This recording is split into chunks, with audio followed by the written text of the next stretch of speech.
In August, our son, Harrison, celebrated his 3rd birthday. He's our 2nd child, and yet we've never parented a 3-year-old before. Because Harrison has an older sister who never turned 3. An older sister he'll never meet.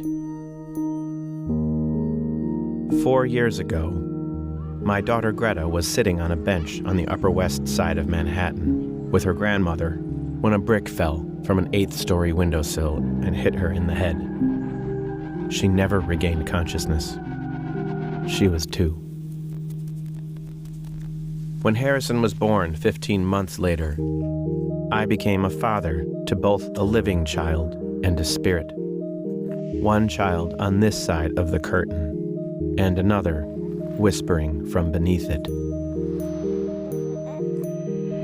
Greta became our reference point for Harrison's every move. We compared their sleep habits, their behavior on the playground, their first words, and their first tantrums. We loved how they were different from each other and how they were similar.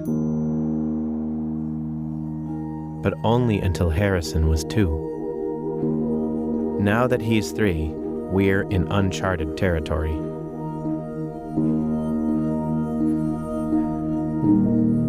It is a bittersweet thing, watching him reach milestones that Greta didn't. Potty training took on the momentous feeling of an unknown country. His sister never got that far.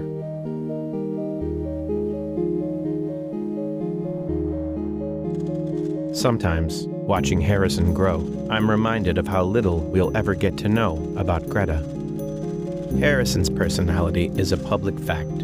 He smiles wider and cries louder than any other child in the neighborhood. But Greta's own tendencies and quirks remain only in her parents' memories. Once, she was a person, imposing her will on the world. Now she is our lonely, private fact. When Harrison was a baby, we would tell him little things about Greta. Greta loved bananas too.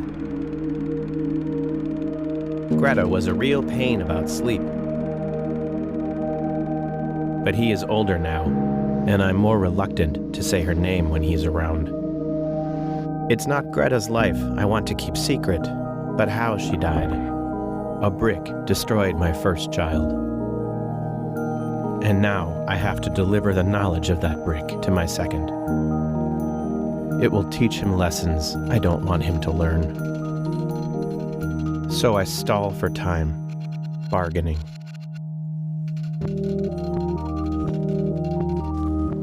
My superstitions about Greta's accident have died down. I don't cross the street anymore to avoid passing under construction sites with him. And the first time Harrison smacked his face on the jungle gym, filling his mouth with blood, I stayed calm. When he reached for me, screaming, he saw no fear in my eyes. Recently, he pointed to a picture of Greta on the refrigerator. "That's Harrison," he said. "That's Greta, buddy," I said, correcting him gently. That moment reminded me that someday, before long, my wife and I will have to sit down and explain to him that he has a sister, and why she's not here. So I hold my breath and wait for the question. Sometimes we dread it, sometimes we yearn for it, but we're on his timetable. Greta lives inside of Harrison somewhere, murky and luminescent.